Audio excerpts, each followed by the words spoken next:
Welcome to Felony Miami, where we have real conversation with real people about the criminal justice system right here in America. Well, it's early in the morning, when I ride, Lord and Mama. Well, it's early in the morning, when I ride. Well, it's early in the morning, when I ride.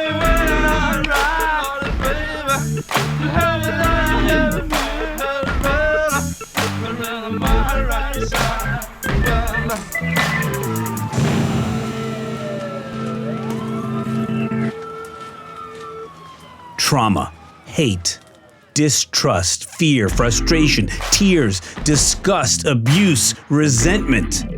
These are some of the effects of doing time.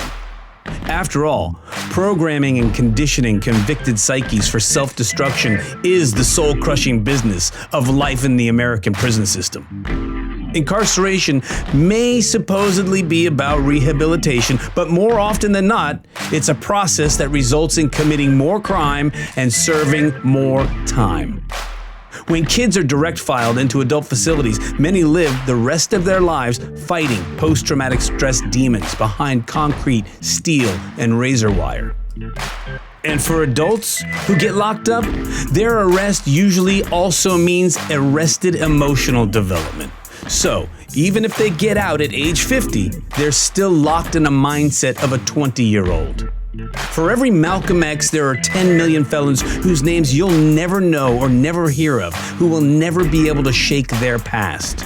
Society breeds impropriety and careless citizens through the infected soul of today's American democracy.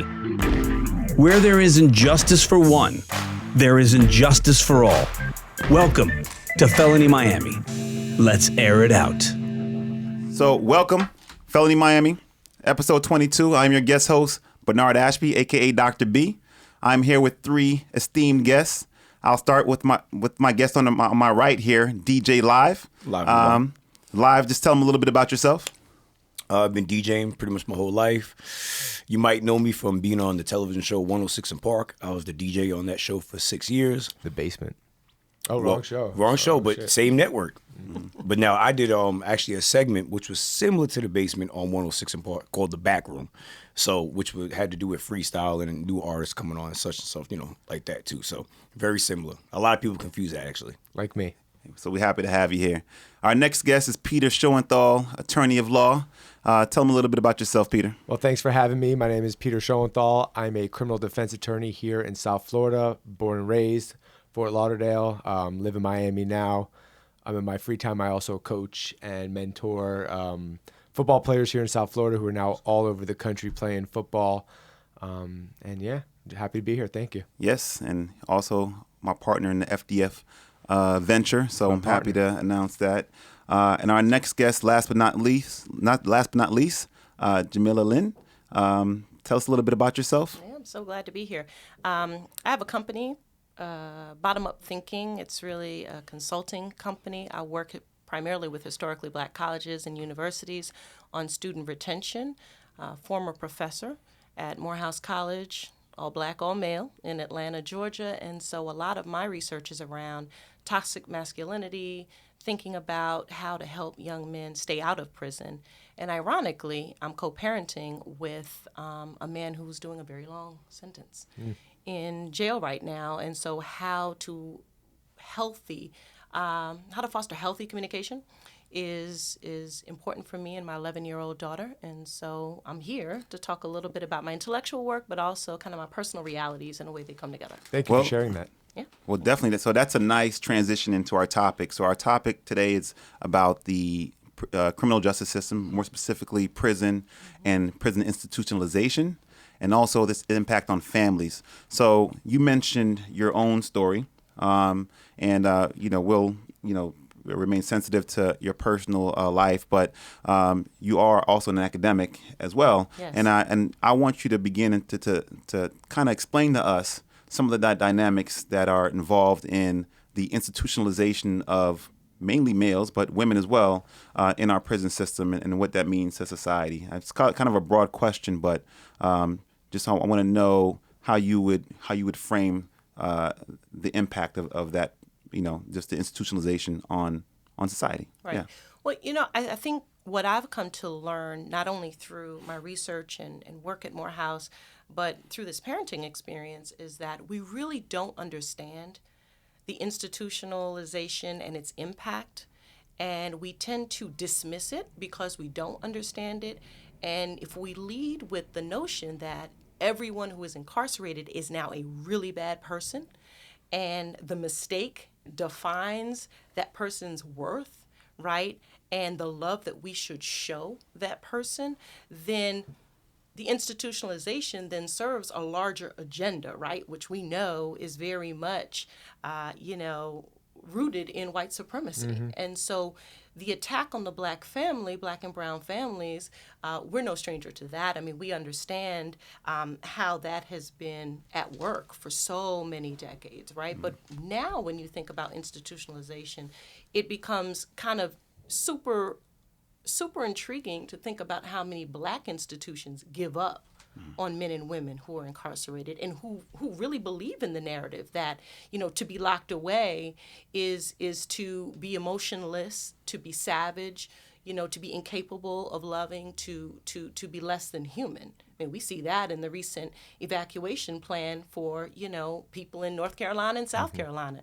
They weren't going to let those inmates in South Carolina anywhere close to, a way out. Because, again, if we got to get rid of somebody, they're the disposable ones. And so I do think that it problematizes the way we think about family structures. Yeah. Because now it's, as a mother, how do I negotiate the social messaging, right, against my first inclination, which is to parent with the person who I fathered, Yeah. I mean, powerful stuff and things that something that we really don't talk about, right?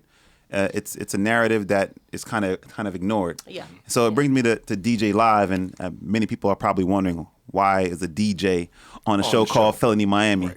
Well, you have some personal experience given your own situation, and can you elaborate on that? Just opposite from you, I'm the child in this situation. Right. My father was locked in prison my whole life, and then when I was 23, he came home. My sister was 27. We were already grown at that time. But since 2003, my father's been incarcerated at least 10 more times. All parole violations. My father's a lifetime parole. In New York, I'm from New York. In New York State, they have life parole. My father's a life parole. So wait. He'll be in the system for the rest explain of his life. So he's out on parole, but it's for life. For life. And to jump in, that's important to explain for people, especially listening here in Florida, Miami, where we don't have parole. Right. Yes. So you guys give to the probation, like you guys don't even have parole officers. No, it's straight probation. So I think it's important for you to and discuss you only and explain 5 that. years, right? Exactly. No. People they on probation. extended it? Yeah, no. So, okay. Unfortunately. Well, understand like what parole is. Parole is just, how can you say this? You're still in the system. In their mind, they let you go home, but you're technically still serving out your time that you have. So they might let you out early in parole. In the case of New York, I've had a friend, he was facing 15 to life with possibility of parole after I think it was 9 years. Mm-hmm. First time he went to parole, he got denied. The second time, they let him out. But he still had 4 more years left on his term. Mm-hmm. So he still had parole for another 4 years. So when he came home, he had to check in every week to that parole officer. So basically, they came to the house whenever they want. Like it's not. So basically, to clarify, and Peter, if you could back me up on this, so Florida does not have early release, right? No. Not based on parole. You can apply for early release, but early not release. Based on but basically, so it's a different concept. We just don't have that. Mm-hmm. We have probation. And can you explain the difference between parole and probation for our listeners? Well, probation is more of either you've been sentenced to it or you've agreed to it. Where parole, so it's a different form of punishment. The punishment, parole, you can't agree. That's what it is. Yeah. But the punishment is similar, right? Mm-hmm. You're on probation. Probation officer showed up to your house. You got check-in. They're testing your urine. The standard's lower, like on parole. If you're deemed to have violated, it's not have you violated based on a reasonable doubt. That standard's much lower. Mm-hmm. So like what we see happen a lot of times on probation here is you'll get arrested on it. You're on probation. You get arrested, let's say on marijuana charge. The state will throw out that marijuana charge. That case is not over your head, but they're still going forward on the marijuana as it pertains to your probation. You violate probation, right? It's hard to grasp, but what the system is basically saying, that case has no merit except for if you're on probation because the standard is lower. And it's a fight that we fight every day, and to me makes no sense, but our legislature thinks it is. Yeah. And so we have to play with the rules of the game. Let's not go too far down that rabbit hole, but go ahead. Now, let me just, DJ Lyve, please finish part your of story. my father's conditions of his parole, he cannot have any police contact. See how I said it? Exactly how I said it. No police contact. That means he can't get pulled over driving. That's police contact. Wow. His parole could come lock him back up now, and he'll have to do another bullet a year for that. If he's in the car with a friend who's driving, they get pulled over. That causes issues. He's in prison right now for that. Wow. So there was a anecdote, a story you told me that really resonated with me. In the state of Florida? With your father, and talking about how he was institutionalized and some of the things that he had to deal with once he left prison and started to interact with you. Yeah, can you tell us a little bit about that? Okay. So I don't know if a lot of you guys understand what institutionalization is. I'm going to break it down in layman's terms. If you're doing something for so long, you become used to doing it, and you become that. It's what it is. When you're incarcerated, when you're in prison, not jail, when you're in prison, that means you're there for 2 years or longer. After normally the 4th year, your psychology, your psyche starts getting blown. Not to cut you off. In Florida, it's anything over 364 days, so it's a year. Okay. Yeah. Got it. That's why people get stuck on Rikers for such a long time and stuff like that. You hear all those stories. Yeah. Because of the 2-year rule. We have the 2-year 1 year rule. rule. Well, it's technically 18 months in New York. It's Okay. 18 months to 24 months, depending on what it is. But now what happens is your mental, think about it, you're in prison 4 years or more. Your mental is automatically different because your daily life is different. You get told what time to wake up, when to eat, when to go to bed. You can't do what you want to do. Then you also, at certain times, spend a lot of time by yourself, which automatically kills your brain. When they put them in lockup, I don't know what they call it here. What do they call solitary confinement here? Solitary confinement. They call it solitary. When you put somebody in solitary confinement, like imagine putting yourself in a room with no television, no sunlight, no nothing. You have to sit in that room for 23 hours a day. I think after a day, somebody will go crazy. Like, oh my gosh. Think about somebody that gets put in there for months, on months. Then they come out to population, and then they go right back in. Yeah. All this is doing is damaging somebody's brain. It's like it's another way of enslaving somebody. That's what the slave owners did. All these different tactics. It's the same exact thing inside the prison. Then the guards that are there, I don't know about Florida. Yeah. Well, there's some great experiments looking at that whole dynamic. For the state of New York, all of our prisons are upstate New York, far from the city, far from anybody. So all of the guards, a lot of them are like, They live upstate. Yeah. they're rednecks. Yeah. A lot of them are like, they're rednecks and they're highly racist. Highly racist. But explain that, because I don't think a lot of listeners will understand. There's a big difference between living in New York City and living in upstate New York. Upstate New York is the country. Yeah. People talk with accents like how y'all doing, just like how in the South.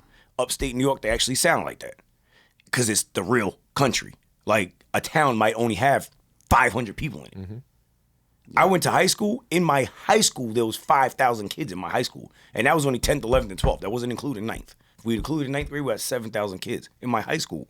I thought I had a lot. I had 4,000. Yeah. My high school graduation was 1,000 kids. 750 kids didn't graduate. That means there would have been 1,750 kids that graduated in my high school graduation. That's sad. So now you go upstate, your high school graduation class might be 40 people, 50 people, depending where you're at. But dude, tell me the story. I know you want to hear this. Yeah, I want to hear the story. So my father first originally came home. My grandma, my grandma's still alive.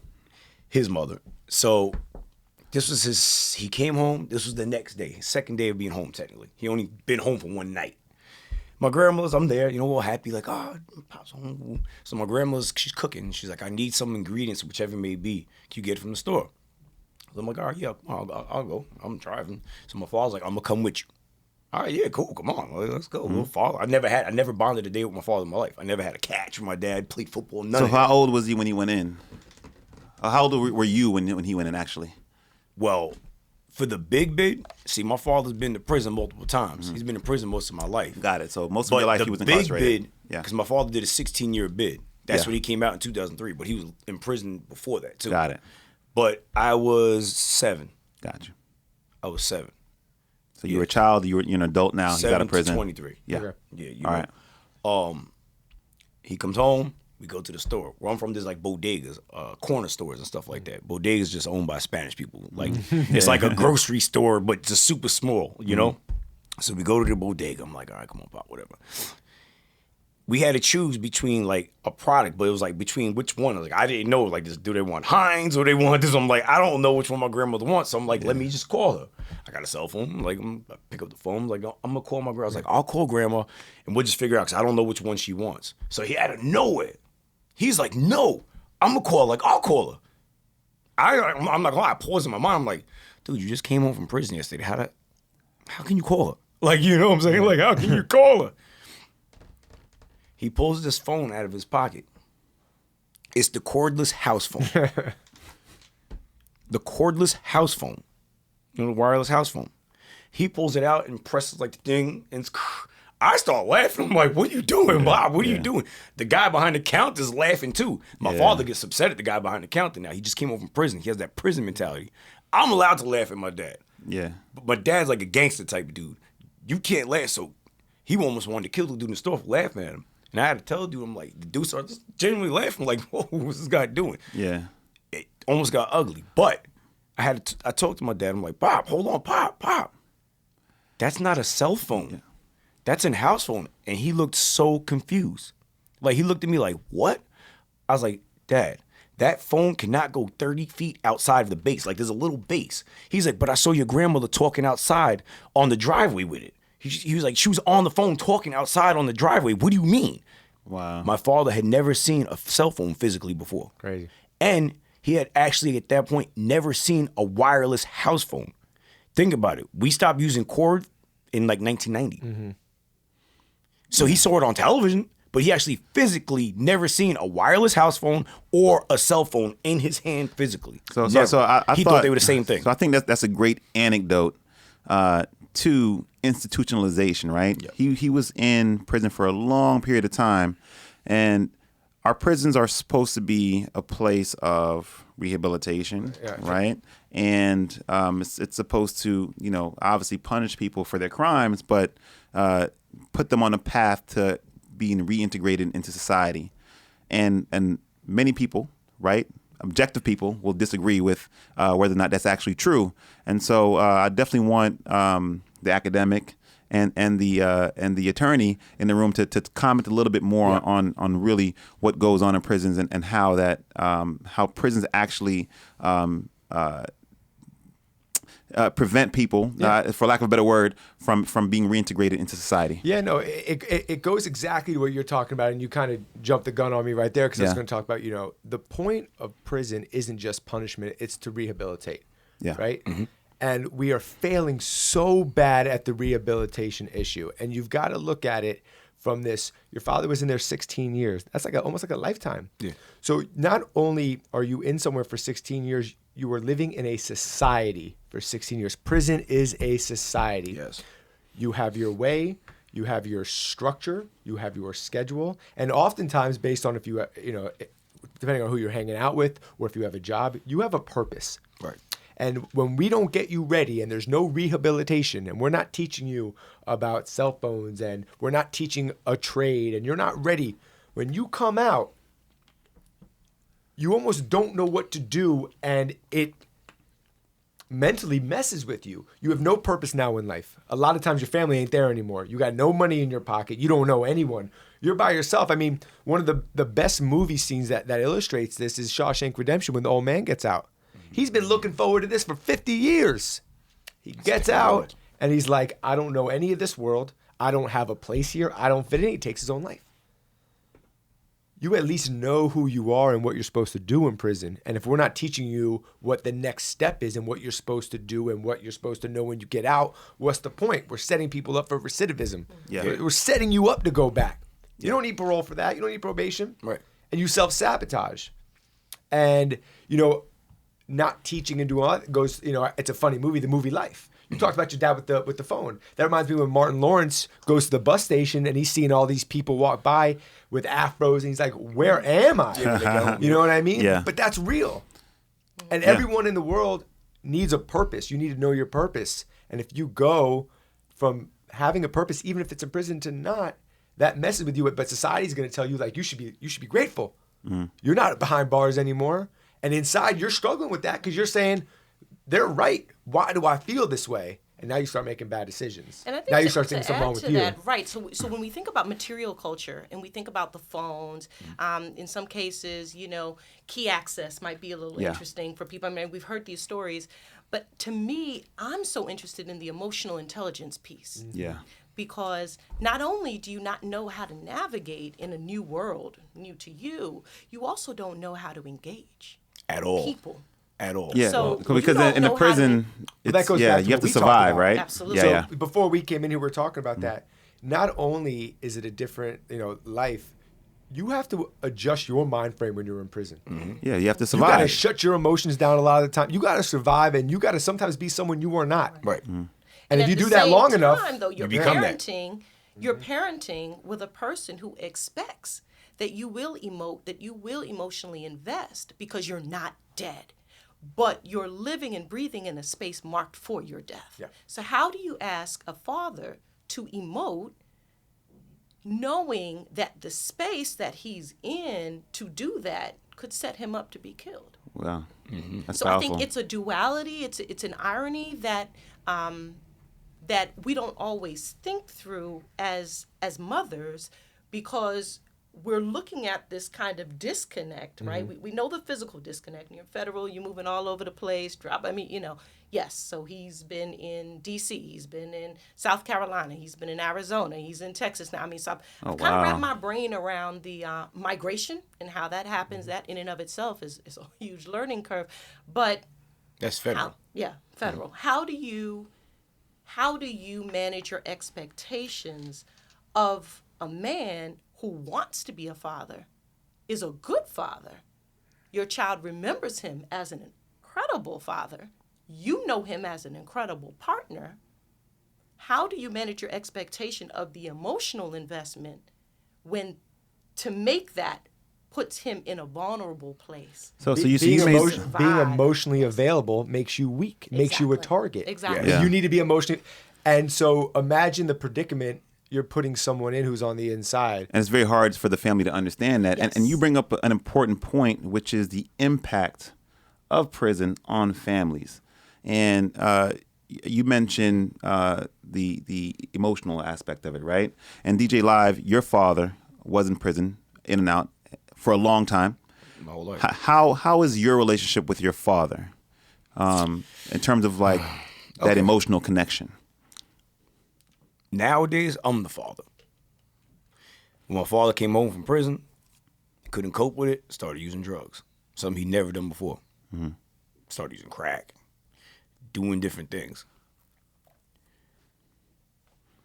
I love my dad no matter what. Me, it's different. My father wasn't not trying to be there.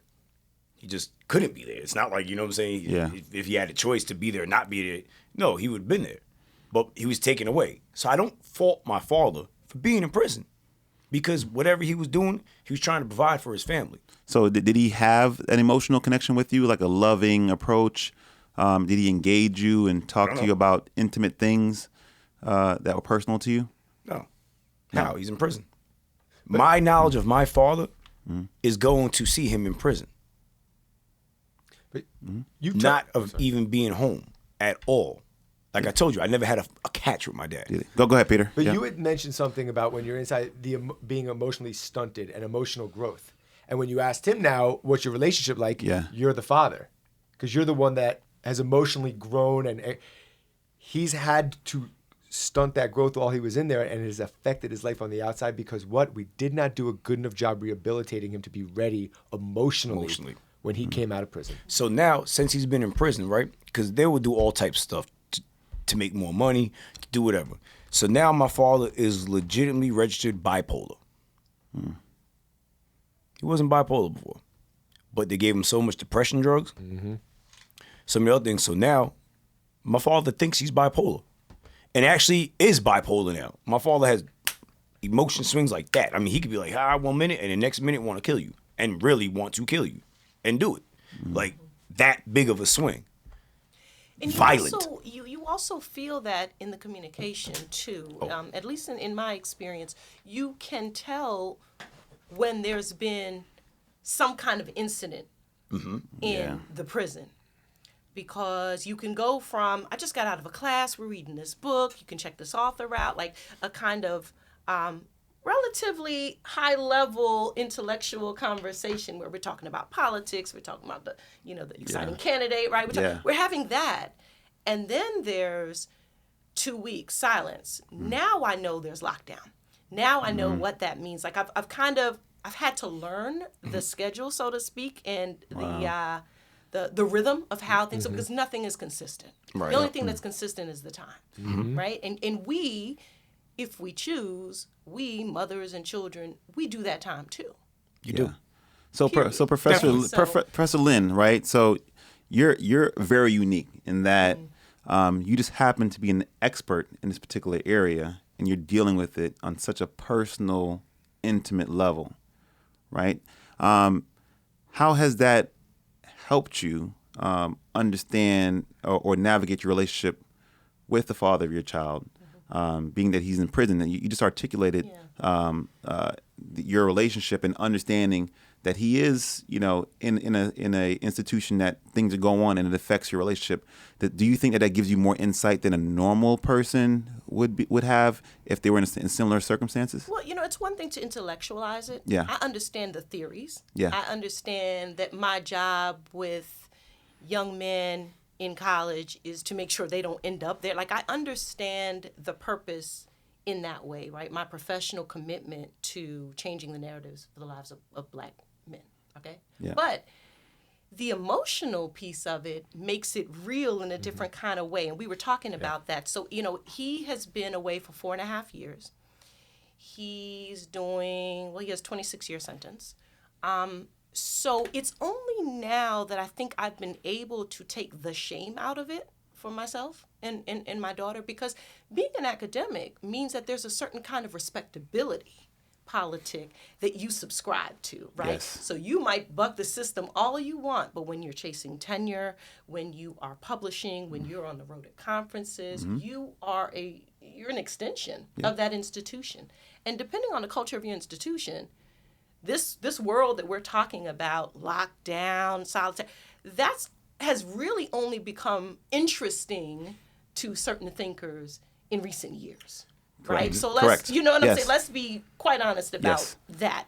So I'm not always situated in a space where the freedom to tell that story and to make it personal is going to be recognized, or I'd be encouraged to do it. So it really took me actually moving to a space of consulting where I felt like I had an opportunity to, you talked about living your truth, right? Yeah. To really see the professional and the personal converge, because that's what it is. It's like intellectually I understand it, but it's real when that 2 weeks, hits, and you don't know if it's lockdown or if there's been an incident where your loved one has been involved. You don't know if he's been moved, because that has happened. You wait for a call, hey there, I try to do things like being intentional about when you can call as best as he can manage that. So, hey, we have a doctor's appointment with Zoe at, 11 o'clock on a Wednesday.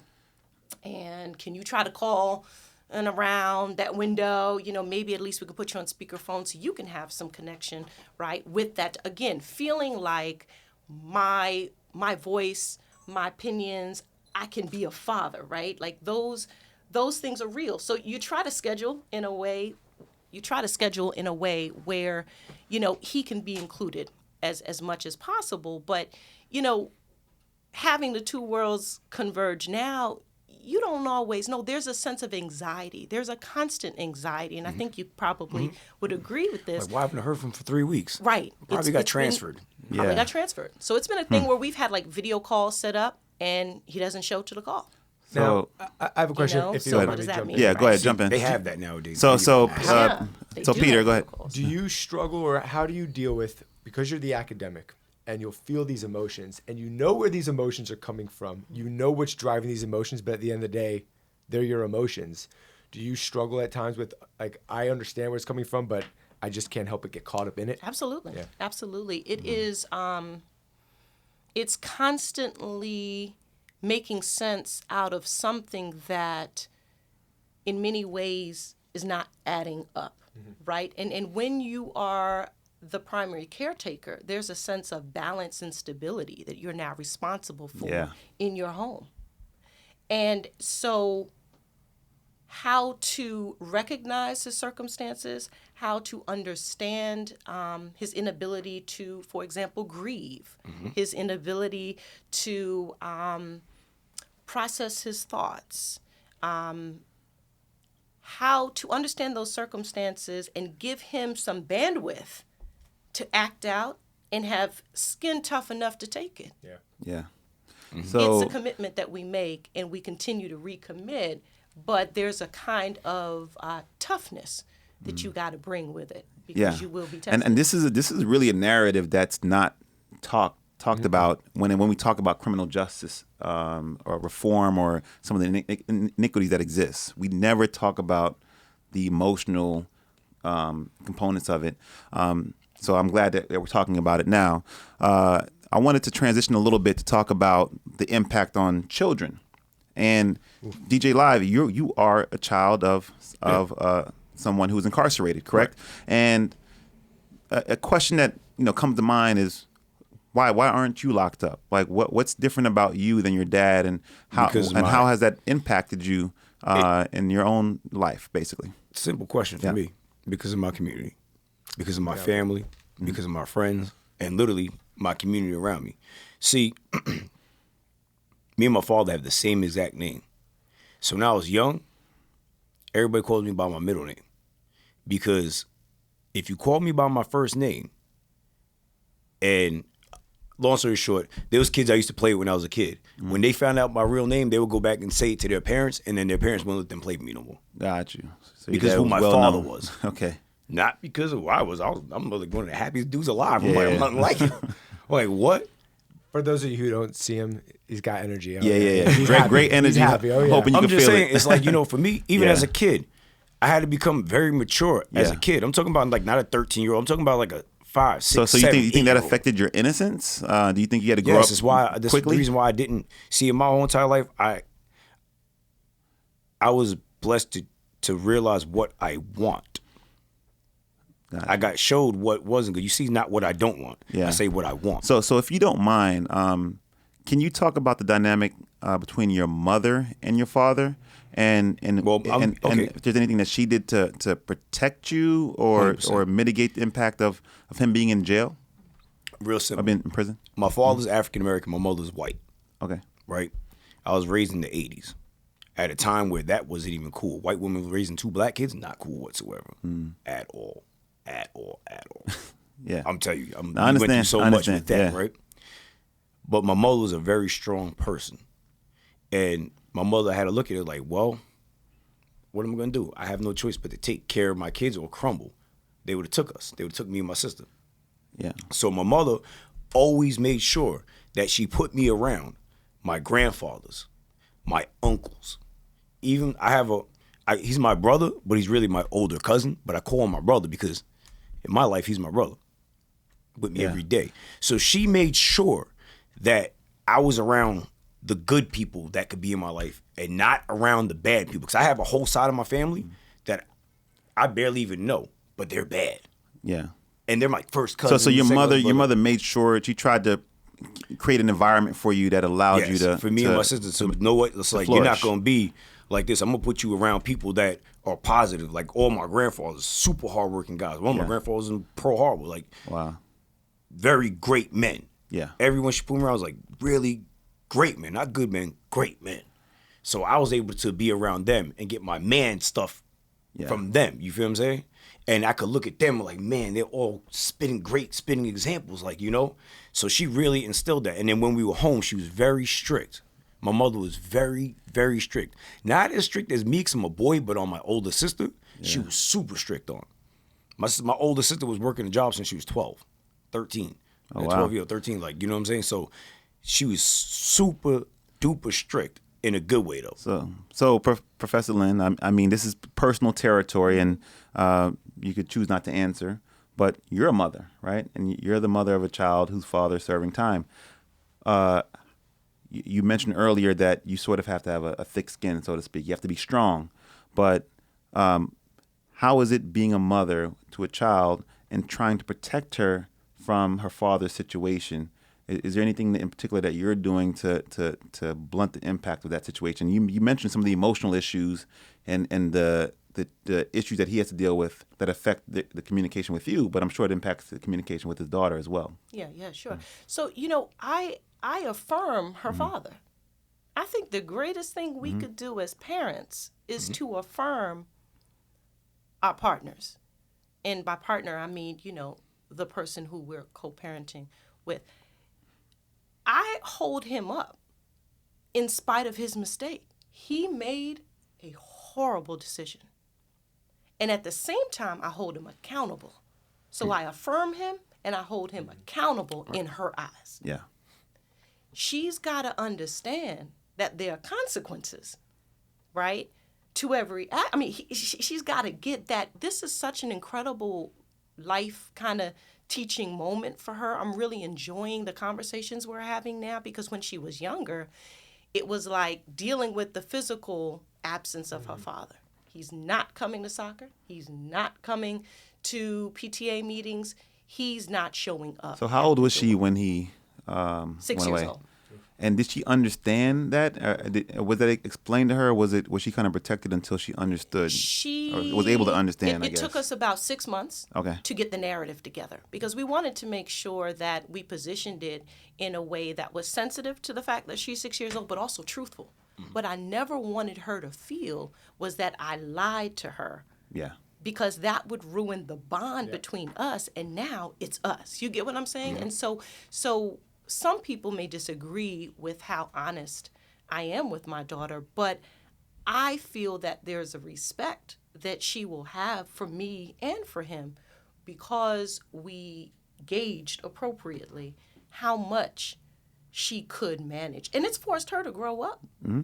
But as a little brown girl in this America, you have to grow up. You remember, statistically, my child should be hypersexual. She is more inclined to be suspended from school. She's less inclined to really be academically engaged, right? If you look at the statistics, my daughter is supposed to be completely... Yeah. I mean, it's incredible. Again, the intellectual, I understand. Yeah. She's supposed to be... Troubled. Yeah. Troubled, at risk, not able to function in structured environments. And yet she's everything but that. So to your point about the community, I never embrace single motherhood. There's no way I could claim single motherhood when I have a tribe that I have around me. And that's professional and personal. They all really start coming together. So when you understand that the world has determined her trajectory based on her father's mistake, you actively work every single day to counter that. So it's affirming him. It's, taking the shame out of the situation for her. It's helping her to understand, cause and effect. And it's also helping her to understand the inequity of the prison system. Right. Period. So it's helping her to think about sentencing. How long is too long? Does the punishment fit the crime? And we're having really deep philosophical conversations right now. And I'm really happy that we're able now, emotionally, intellectually, to have these kinds of moments. Because as a 6-year-old, it's like, but he's not here, but he's not here. And that's what I'm dealing with, the immediacy of his absence. Now at 11, you know, it's like, but he's not here for a reason. And when I go to visit him, everyone in there looks like him, Mom. Why? Different kind of conversation. That's a great question. I mean, that's a great point because, you know, you point out the iniquities, and we were talking about the impact on the child. But do you think that the punishment that he received was appropriate? Is that a tough question to ask? Answer. Okay. Yeah, and what about your dad? When my father was arrested, he was on the front page of the newspaper, the Newsday. Yeah. One of the biggest New York newspapers, the whole page. Wow. I was brought up at a very young age, and y'all just said something about it. Like, we were understood, my sister and myself understood these are the cards that were dealt. Everything that happens in your life, whether it's good or bad, is your fault. Not meaning fault, meaning bad, but I'm just saying, whatever happens in your life, whether it's good or bad, you brought that on yourself. It's for you. It says ownership of your circumstances. Yes, and that's what you were talking about. So, if you don't mind, these are questions fine. from our producers. Yeah. If you don't mind, do you mind telling us what he was incarcerated for? The 16-year bid, first-degree armed robbery. Got it. All right. And somebody was shot. Go ahead, Peter. I want us to go back to something you said because we were talking about this earlier. Kids have like these unreal minds that we don't give them credit for. That they're much smarter than we all think. So Yes. resilient. And they so make resilient. they have these they see things that are so basic but are so strong that when your daughter walked in there and was like, everyone looks like my dad. Like, that's powerful, and we don't talk enough about that. She's making a point. It's like, you know, there's all these different people in the world, but when I come to prison, they all look like my dad. Like, that's powerful in itself, and we don't address those type of things. Agreed. You know, 100%. She's engaging in social justice work in her We need all the kind of 11-year-olds, limited capacity. Oh, how so? She's I mean, that's the work. Oh, gotcha. It's the interrogation. Raising the issue, yeah. It's interrogating. the question. It's why is this the way it is? I mean, you know, when you're searched as a 7-8-year-old girl, and I ask her, well, what was that experience like? What do you think they were looking for? She said, Mom, you know what they were looking for. Zoe, what are they looking for? They're looking to see if I brought your famous chicken wings that Dad loves so much, because you know if I bring those wings in here, it's going to be a fight because I can't bring enough wings for the whole prison. I promise you I can't make it up. I love My that. daughter I love was that. literally, that's what they were looking Wow. for, making sure I'm not bringing your famous chicken wings in. Wow. The chicken wings, symbolic representation of the things her father loved. Wow. Wow. That's powerful. Amazing. So I can see that intellectually, but emotionally I was like, no, baby, you can't bring any wings. Yeah. But the fact that in her mind it was the coping strategy, to me, was amazing. Can I ask a follow-up question to that? Because this is something I noticed. I want to know if you noticed it when it comes to the normalization of prisons and people who go to prison in certain neighborhoods and certain incomes versus others. When I go to visit my clients and I see a white-collar person, a well-to-do white person, and it's visiting time, there's like 9, 10, 15, 20 people visiting them. The whole family's there. They're all there.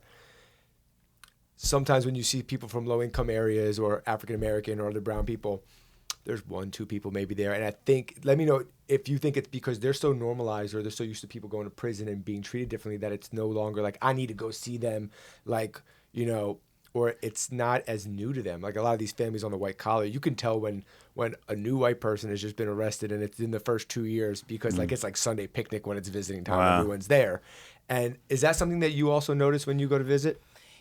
I think we forget to talk about economics and how expensive Yes. it Oh, is to that's- visit. Yes. That's Hey. another How issue. expensive it is Yes. to just Preach on that, communicate. please. Well, Yes. So especially in federal because sometimes- they're moving you. Sometimes low-wealth families aren't there because it costs They so can't much. Yes. make It's it. a great point. So I don't ever discount how important it is to talk about the criminalization of poverty when we talk about social justice. Oh, that's a whole. I don't even want to Glad I go asked down that that question, yeah. rabbit I hole. no, just that's want- actually good, because that's a there's huge because issue. what- Go ahead, DJ I Lyve. remember one time my father, he was about 10 hours away. He was by Canada in New York. It was about 10-hour drive. And I was like, I'm not going to see him. You want me to sit in the car for 10 hours, then we got to get a hotel and then still drive back the next day 10 hours and hope that we make it. and hope that we don't get messed with by the COs when we get there, because they will mess with us. Yeah. Just what it is. You feel what I'm saying? I know people that went to go visit somebody and got locked up visiting somebody, for whatever reasons, So then it's like, do I really want to do this? This is like a 2-day mission just to do this. Yeah. As a kid, I'm not going to lie to you. There was a certain point where I was like, I'm not going to see my dad no more. I was like, I'm tired of this. I've been to every prison. So it's expensive and it's taxing, right? Yeah. Like there's a certain kind of toll. I always got to go. I always got to go. And then you have to talk about what's going on in people's in immediate circumstances, right? A lot of people are living check to check. Yeah. A lot of people are dealing with situations that they have to be present for, and obviously traveling across the country or 10 hours away is a big deal for certain people, and it takes a lot of planning and a lot of resources to be able to do that. A lot of coordination. Not to mention when you're a kid disposable income. at that time, probably a little resentment, like, this is my weekend. Like, you want me to go visit my dad and spend all this time? I don't get to see my friends. Like, no, this is my weekend. Yeah. And now there's resentment there. There is, like, come on, man. It's like, but I did have enough respect because I'm like, well, you know what? This is my father. Mm-hmm. And I was taught, like, look, he didn't, it's like, not like he purposely isn't in your life. So I was taught that at a young age. He messed up. We all messed up. Nobody's perfect. Now we got to deal with the circumstances. And that's really what it is. Like, you just got to deal with the circumstances. Like, nobody's mad at my dad and my family. Hey, you messed up. You got to deal with it. Just correct it. So, Peter, slight pivot here. This is a very subjective question, but I'm just going to throw it out there to you. Do you think prosecutors care about the institutional effects of their wins, or when they lock these people up? Do you think that they actually factor that part into the equation? No. And I don't want to say it. I'm going to almost give a benefit of the doubt. I don't want to say because they're bad people. I think it's easier for them to go home and shut it down and not think about, when one of my specialties that I do on my cases is called mitigation, and I take that very serious. And the point of mitigation is, how do I turn a defendant or a number into Tom Smith or Jerry Lewis? Yeah. Because once you do that, now the prosecutor is starting to learn about this person. And like we talked about off the air, we're in a very black and white society. And I don't mean that race. I mean character-wise, 280 characters on Twitter. There's always gray. Yeah. There's always reason. Look, people don't just commit crimes because, they want to commit a crime. There's all these reasons, and that's a whole nother show that we could go down. But it's easier to live with yourself. It's easier to do your job. It's easier to effectuate justice in their mind if I'm just dealing with a bad guy versus a person. And so I don't think they look at it as like, oh my God, I sent this person to the hole for 20 years. Like it's as a human being, that's probably difficult for them to do. Not to mention they've been trained a certain way that they're cleaning the streets, so they automatically come into it. If you've been arrested, I'm taking the word of my officer, you're a bad person. Prove it otherwise. And sometimes we can't. Sometimes straight up we just can't. Definitely. So I want to go back to the academics of this issue. So I'm going to direct this to Professor Lynn. I want to focus on mental health a little bit. DJ Lyve alluded to the fact that his father was diagnosed with bipolar disorder. Can you talk a little bit more about or elaborate on the mental health impact of being in prison? How does that affect one's mental health, and does it actually cause mental health issues, or do you think that a lot of people come in there with pre-existing mental health and it gets exacerbated by being there? I hold the position that to be black and brown in America is to have a mental health issue. Wow. Elaborate. That goes by word to pray. It's the trauma. Yeah. It's the trauma that we endure just to live and be productive in a society designed for our demise. Period, point blank. I'm holding trauma. I'm walking with it. I'm thinking about my dad who wasn't incarcerated but chose not to be there. Because for whatever reason, in his mind, he felt incapable. Especially a society that tells you if you work hard and you do what you're supposed to do, we're in America. Oh, yeah. Good Protestant things will happen. Work ethic. Yeah. Oh, yeah. Yeah. Right. It doesn't always like, I bust my way every day. It's like nothing's changing. Right. So to your point, it's living out and managing the trauma as best we can. You're holding trauma. And I would say the work that you do is traumatic to you. not even knowing anything about your personal family setup, your history, but the work that you invest in every day, there's trauma there. So when you talk about being in prison, all of that is exacerbated. Yeah. So I have conversations where I see the depression show itself in maybe more ways on this day than that day, but I always acknowledge there's an underlying current of mental instability. So I'm dealing with someone who is emotionally fragile and won't get the help that he needs without being over-medicated, without, he's not going to get the kind of therapy in the healthy relationships and bonds. I mean, this is therapeutic. Yeah. And so I thank you again for putting it together, because there's a certain kind of healing power in this space. We're glad to have you here. But when you look at prisons, where's that healing space? Yeah. So now let me say You something. can't have it. You're vulnerable. You're emotional. See, in Go prison, ahead, You DJ have a target Lyve. on your Yeah. back. my father, on this topic, they always put them in all types. You have to go to group. You have to do this, that, right? When you've been institutionalized, you've been in prison long enough, you're a con. So, which means you're a great actor. Okay, I gotta go do this. I'm gonna act this out just for this time, get it through with it, boom. But that's not really me. So they put them in these program stuff, right? But now somebody that in their mind is smarter than, they look at like, I'm gonna go in this program with these people who are nothing like me. Like, I don't have their problems. And even my father, because my father would tell me, he's like, they're putting me in this drug program when he was in prison. He's like, I don't even do drugs. But they want me to doing it. So he's looking down on the people in there. It's like, them people ain't like, what am I going to this program for? Like, they're not even like, they're crackheads. They're this, that. But, all right, if I got to go in this program, I'm going to shut up, sit here, because this is going to lessen my time, do something. I'm going to act. They'll just do it. Yeah. But nothing changes. You said the word con. I like the word act better, because that's a survival tactic. Yes. Like what he's doing there, when you go to prison and you learn how to act and you learn how to get by and you know how to make money, how to make so money. you shouldn't say con. Is It's, yeah, no, but I know what you meant by it. But it's 100% survival tactic. How do you turn that survival tactic off after 20 years when they let you go if you haven't been rehabilitated to do so? Yeah. The thing is to be able to stop that, though, because when my father's come home from prison, right? He's so fragile. My father is so fragile. On edge. My father's 63, 64 years old. When I tell you he's so fragile, you would think he's an 18-year-old, 17-year-old. That's where his mind is right now. Like, even with the way he thinks. Well, mom said this, mom said that. Talking about my grandmother. Wow. Sounding like he's 15. Because when you go to prison, you shut all that off. Off. So when you turn it back So on, now you're it's already like, left. how can you change something like that? Honestly, we all talk about it in my family. My sister, my girl, we tried so many different things, even just being comforting. That's actually the wrong thing to do. So you mentioned, and we talked about this Because before when the you're show. comforting, they're used to having everything done for them. Yep. So you Yeah. can't be too comforting for them because that's what they're used to. Because you got to help them grow. So, Yes. so DJ Lyve, you mentioned something before we started the show, actually on a separate occasion, about the stress of your father being out on your family. Can you elaborate a little bit more on that? It's sad to say this, but we're more comfortable with my father being incarcerated than with him being home. Wow. He's been incarcerated since 2003, I think 10 or 12 times.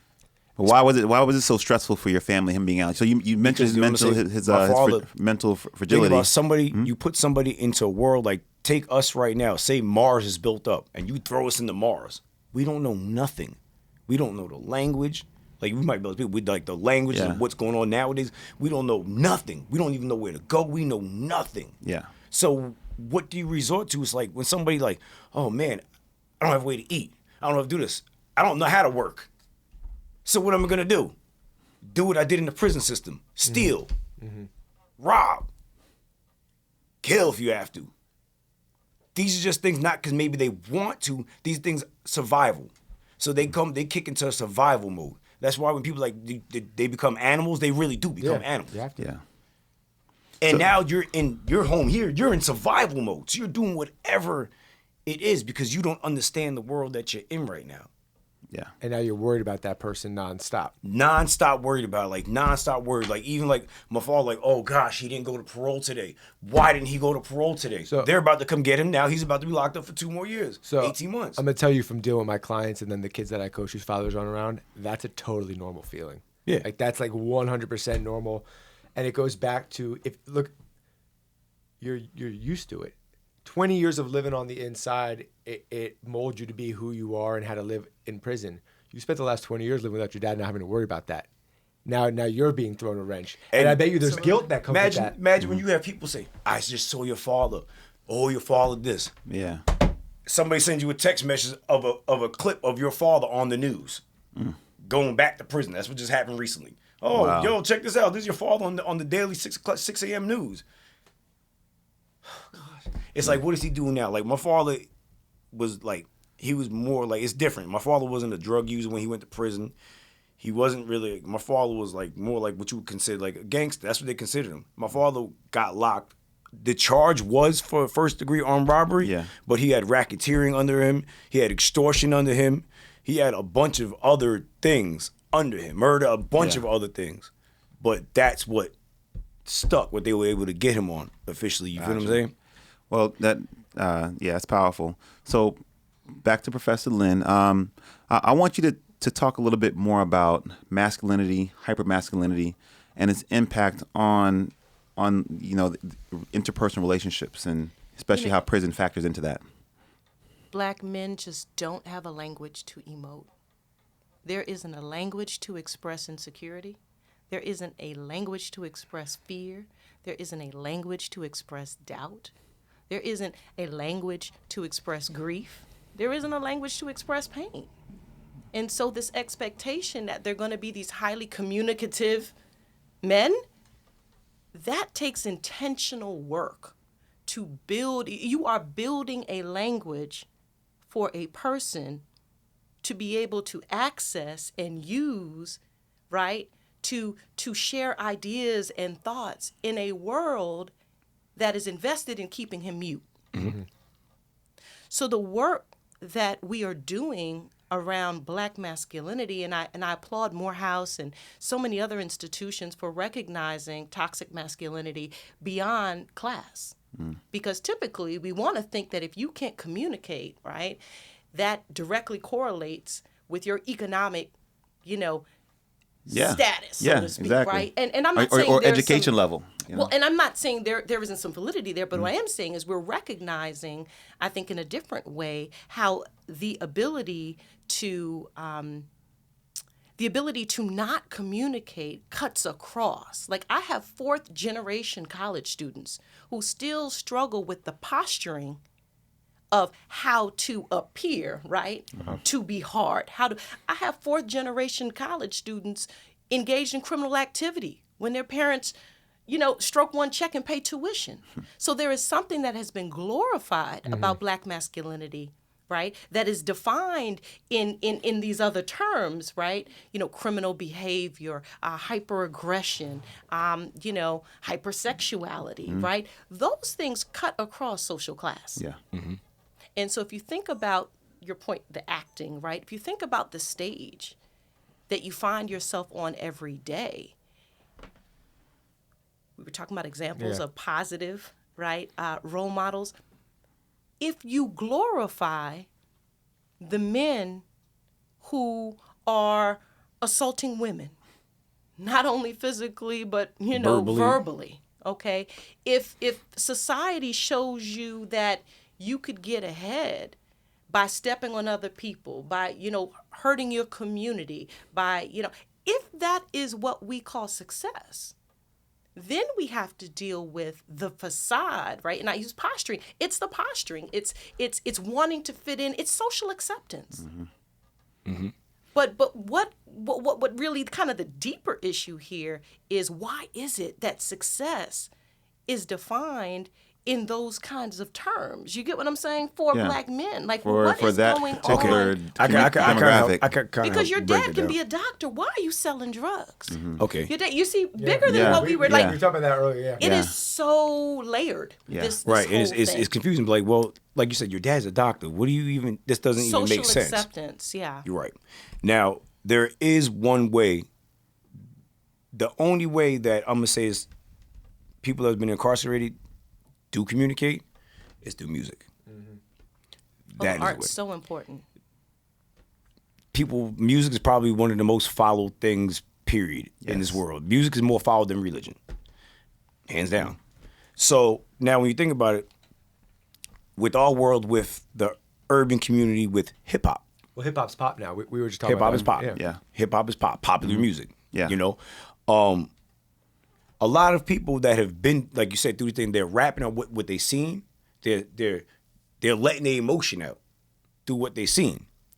Now, it's almost like we used to say like certain like white girls when we were young. They never been to the hood. They get turned on from seeing the hood shit. Like, oh, it's exciting.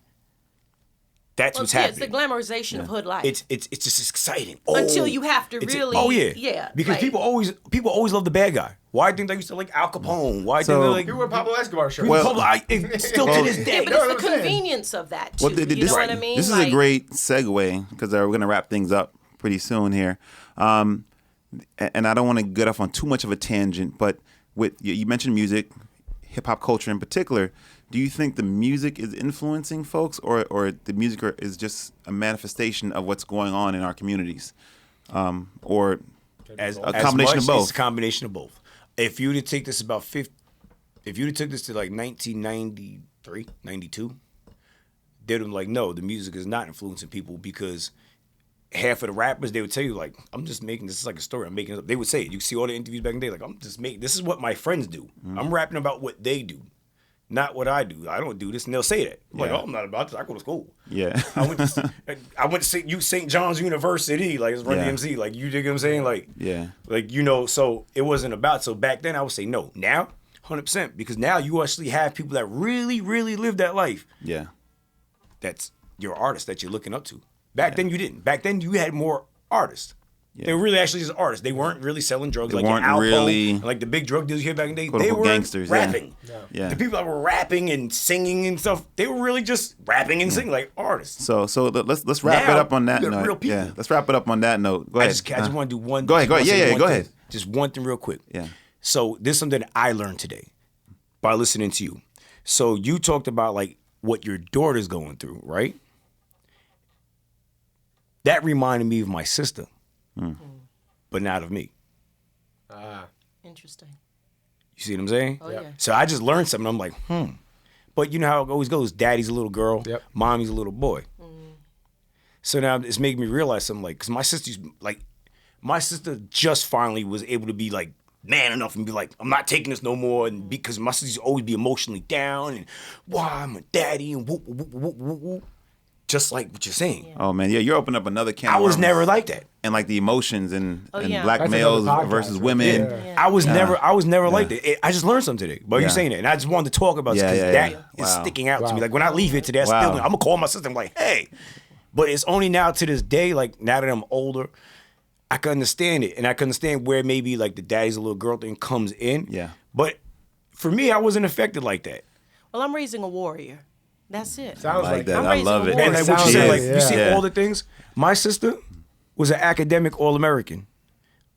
My sister was All-American in 2 sports in high school. She was a collegiate All-American. My sister makes $400,000 a year now. Was never affected by it. She might have been sad, but my mother made sure she did what she had to do. Right. And I'm gonna tell you this right now. Back to the mothers. Yes, yes. no, it's Gotta be because strong. of what my father has done in his life was an example for what my sister and myself said. We don't want to be like that. Yeah. What not to do. But you know, and I know you have to close. Check in on your sister because just because she can check all the boxes and that resume looks strong and that money's coming in and she's successful by society's terms. No, now she's successful by her terms. Check on your. She was just able to get over my father. Yeah, check on your is so strong true. people. Especially The with reason the why, rash of and I'm gonna say suicide. the reason why she's Everyone able, needs someone. Yep. always the reason why she's able now to get over this hump of my father was because my father coming home and messing up so much stuff, and it's sad because my father has disrupted a lot of stuff to the point where when you keep helping, and then somebody just keeps it. Like, okay, now I gotta shut it down now. And that's pretty. And my sister, because my mom always used to tell my sister that, do not be a sucker, because my sister was very soft, like soft. I wasn't built like okay.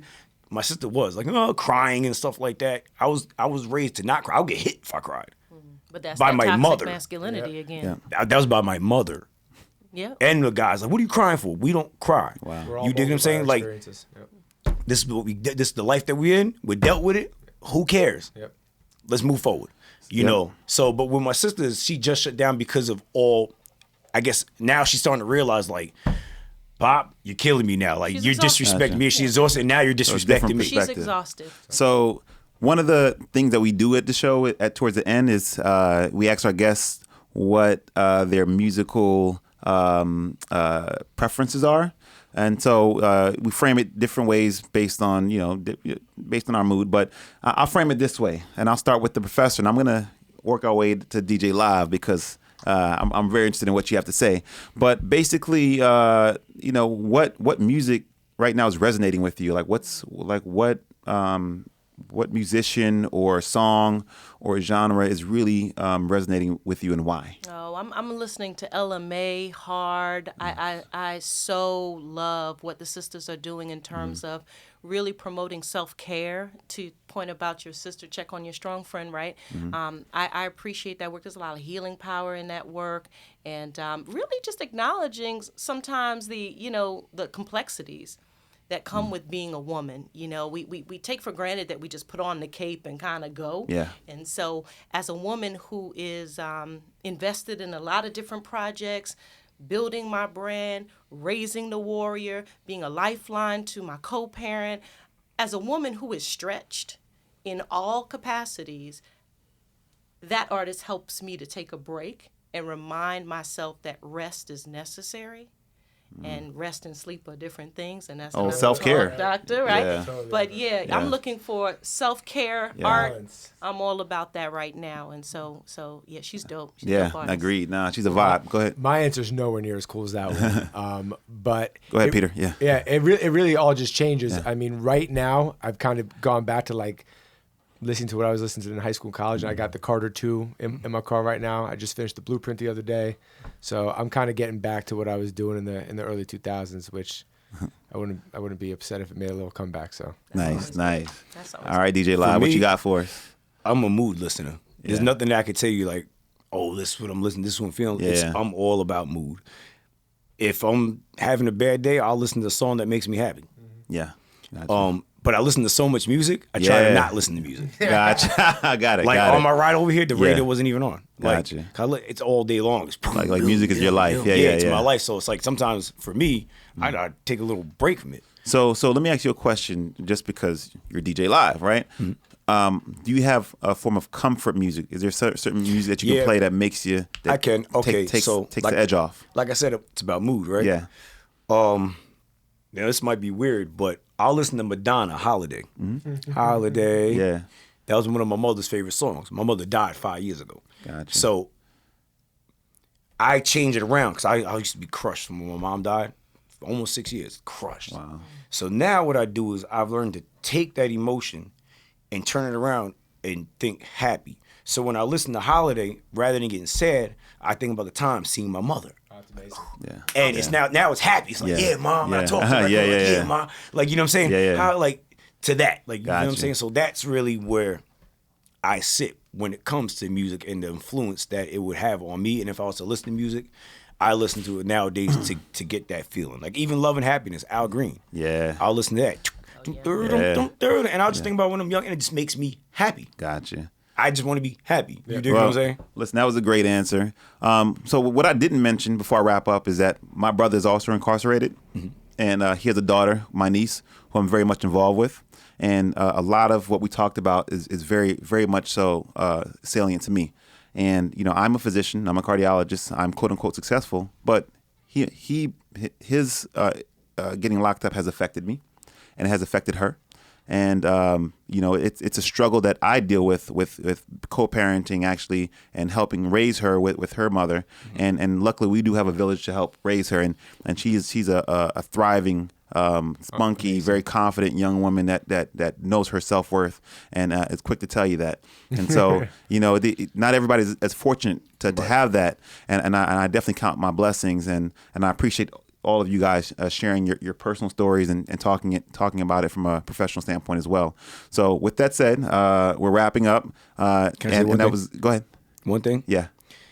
Something that I want to do? Yeah. Two things real quick. Go ahead. Sorry, I know I'm bringing this back right now.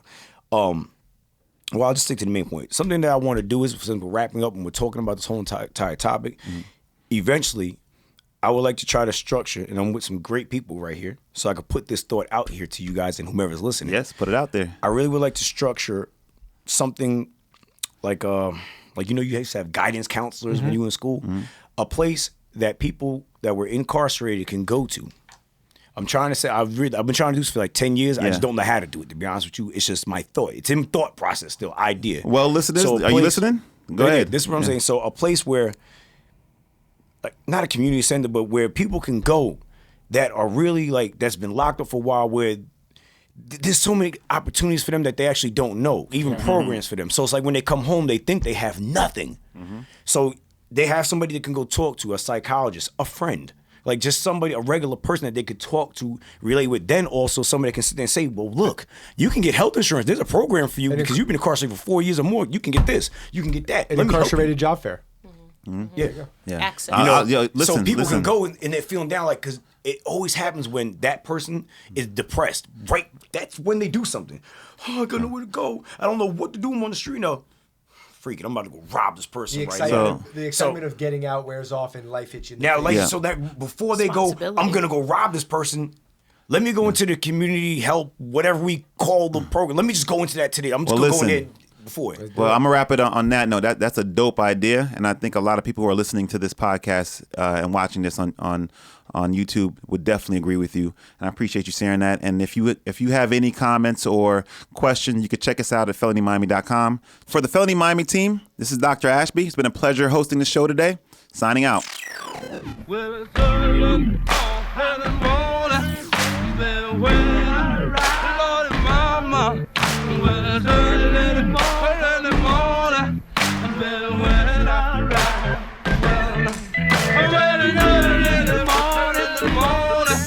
Baby, when I ride, baby, you have a